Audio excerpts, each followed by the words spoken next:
السلام علیکم ورحمۃ اللہ وبرکاتہ. الحمدللہ رب العالمین والصلاة والسلام علی اشرف الانبیاء والمرسلین نبینا محمد وعلی آلہ وصحبہ اجمعین. اما بعد.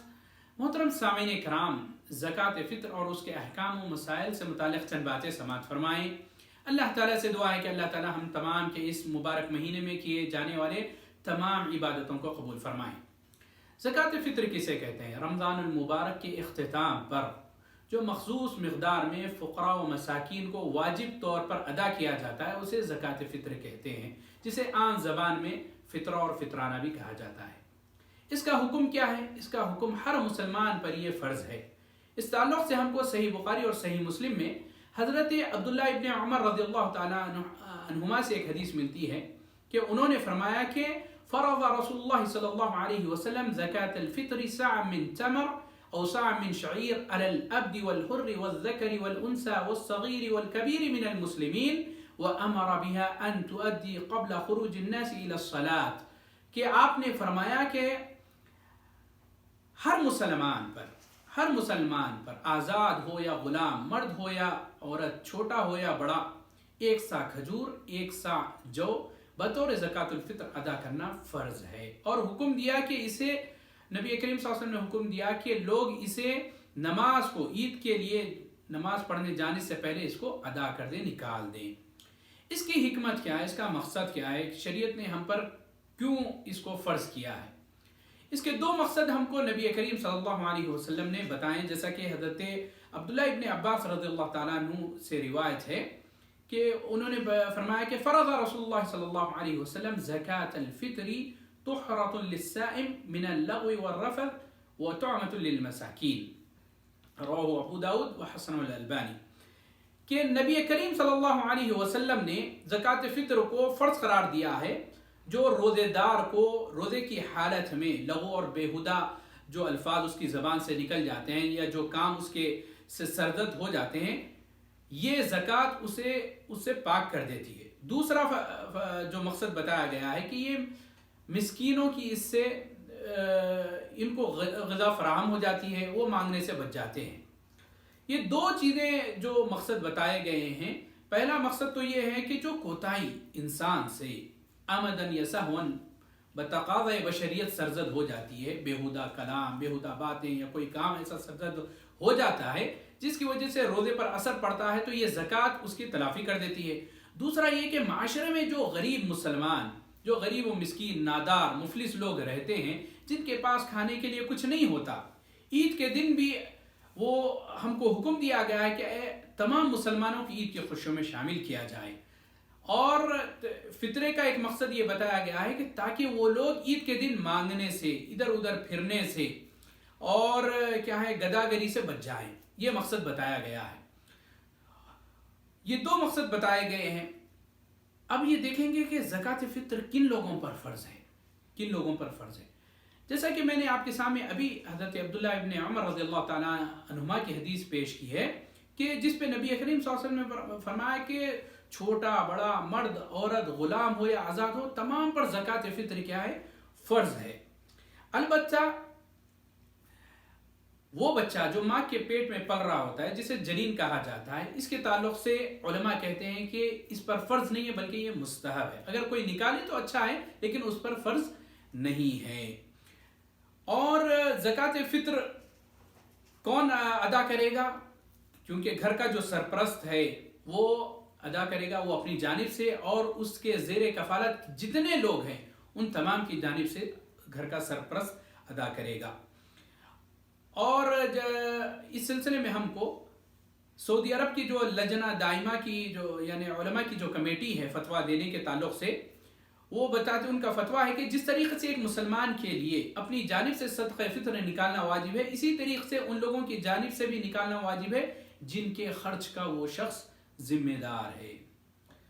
اب رہا مسئلہ کن لوگوں پر یہ زکوٰۃ فطر واجب نہیں ہے. اس سلسلے میں ہم کو فتویٰ لجنہ دائمہ کا، سعودی عرب کی فتویٰ کمیٹی کا فتویٰ ملتا ہے کہ اگر کسی کے پاس اپنے اور اپنے زیر کفالت افراد کے لیے عید کے دن خرچ کے سوا کچھ موجود نہ ہو تو اس پر زکوٰۃ فطر ادا کرنا واجب نہیں ہے، بلکہ اس سے زکوٰۃ فطر ساقط ہو جائے گی.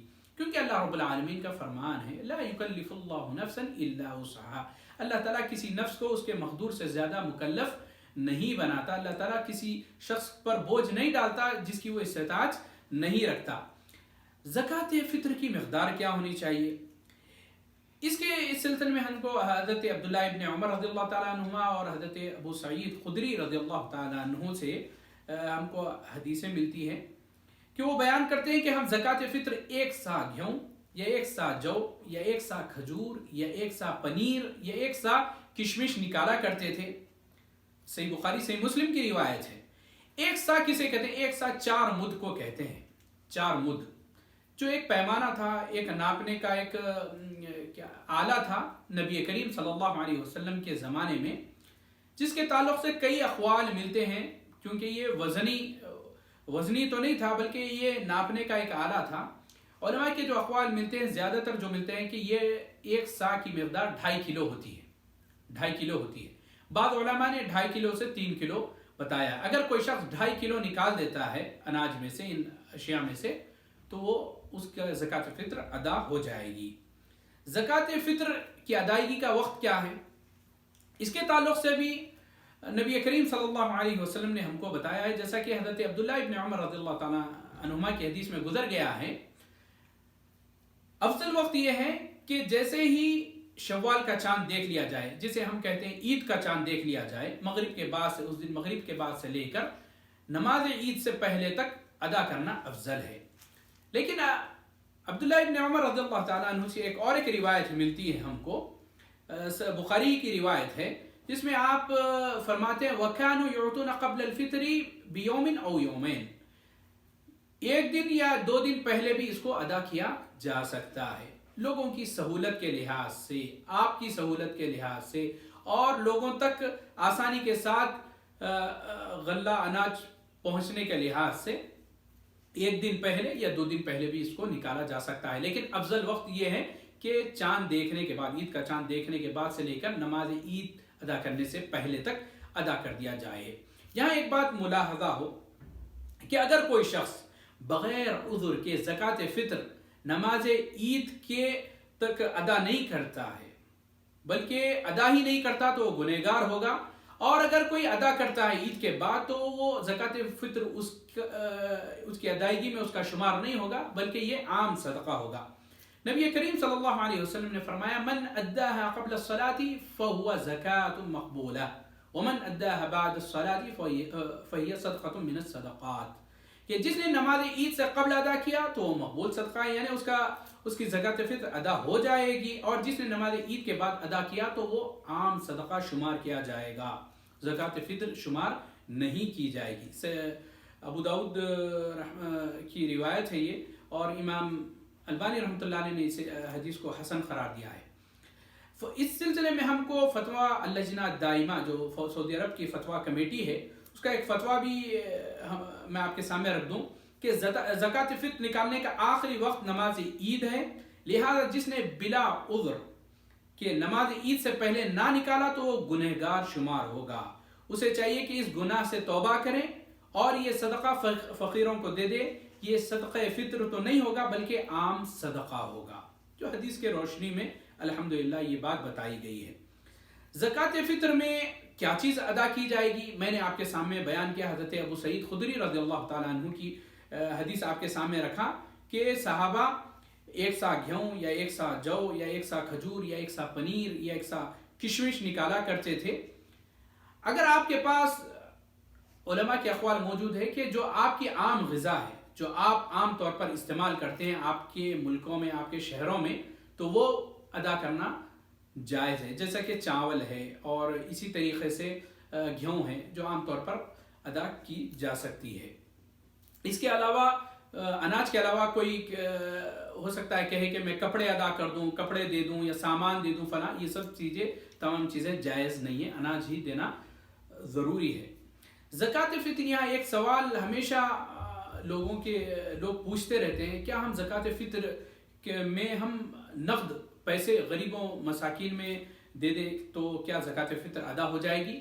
تو اس کا جواب یہی ہے کہ دیکھیے ہم کو دیکھنا ہے کہ نبی کریم صلی اللہ علیہ وسلم کا عمل ہمارے لیے بہترین نمونہ ہے، جیسا کہ اللہ رب العالمین نے ارشاد فرمایا لقد کان لکم فی رسول اللہ اسوۃ حسنہ، تمہارے لیے نبی کریم صلی اللہ علیہ وسلم کی زندگی میں بہترین نمونہ ہے۔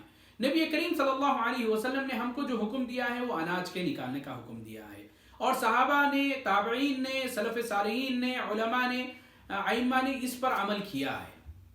تو ہم کو بھی چاہیے کہ ہم نبی کریم صلی اللہ علیہ وسلم کا اتباع کرتے ہوئے ہم کو بھی اناج نکالنا چاہیے۔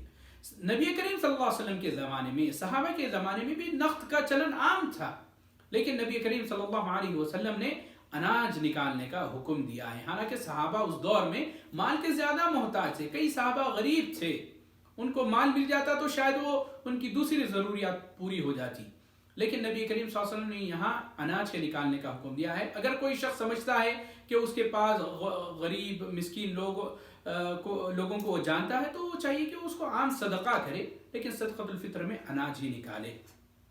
اس سلسلے میں میں آپ کے سامنے چند علماء کے اقوال رکھتے ہوئے اپنی بات کو ختم کروں گا کہ حضرت اس میں امام مالک رحمۃ اللہ علیہ نے فرمایا کہ زکوٰۃ الفطر کے بدلے میں سامان یعنی قیمت ادا کرنا کافی نہیں ہے۔ اسی طرح امام شافعی بھی کتاب الام میں ذکر کرتے ہیں کہ زکوٰۃ الفطر میں قیمت ادا کرنا صحیح نہیں ہے۔ امام نووی رحمۃ اللہ علیہ نے صحیح مسلم کی شرح میں ذکر کیا ہے کہ بیشتر فقہاء کرام نے زکوٰۃ فطر میں قیمت کے نکالنے کو ناجائز قرار دیا ہے۔ امام احمد بن حنبل رحمۃ اللہ علیہ نے، امام اہل سنہ نے کہا ہے کہ زکوٰۃ الفطر میں اس کی قیمت نہیں دی جائے گی بلکہ اناج ہی دیا جائے گا۔ اسی طریقے سے کئی اقوال ہیں، یہ مشہور علماء کے اقوال میں نے آپ کے سامنے رکھ دیے ہیں۔ جمہور علماء جو اہل علم کی رائے یہی ہے کہ زکوٰۃ فطر میں اناج ہی کو نکالا جائے گا، قیمت نہیں نکالی جائے گی۔ یہاں مصارف زکوٰۃ فطر کون ہیں؟ مصارف زکوٰۃ فطر فقراء و مساکین ہیں، جو بھی فقیر ہے، جو بھی مسکین ہیں، ان کو آپ زکوٰۃ فطر ادا کر سکتے ہیں۔ اس میں بھی کئی علماء کے اقوال ہم کو ملتے ہیں، جیسا کہ امام ابن قیم رحمۃ اللہ علیہ فرماتے ہیں زاد المعاد میں کہ زکوٰۃ فطر کی بابت رسول اللہ صلی اللہ علیہ وسلم کا طریقہ یہ تھا کہ آپ اسے صرف مساکین میں تقسیم کیا کرتے تھے، مساکین میں یعنی مسکینوں کو دیا کرتے تھے۔ اور اسی طریقے سے امام شوکانی رحمۃ اللہ علیہ لکھتے ہیں کہ زکوٰۃ فطر صرف مساکین پر خرچ کی جائے گی، اس کے علاوہ کسی اور کو نہیں دیا جائے گا۔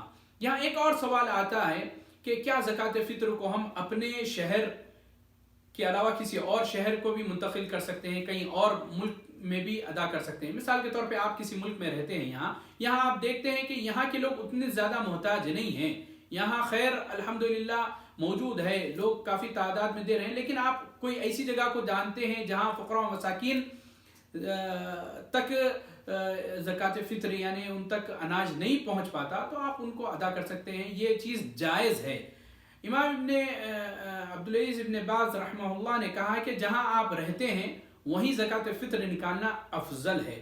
فتاوی نور الدرب میں آپ نے ذکر کیا ہے کہ جہاں آپ مقیم ہیں وہیں نکالنا افضل ہے، اور یہ احتیاط کا تقاضا ہے۔ اگر ضرورت کے پیش نظر دوسری جگہ بھی بھیجا جائے تو اس میں کوئی حرج نہیں ہے۔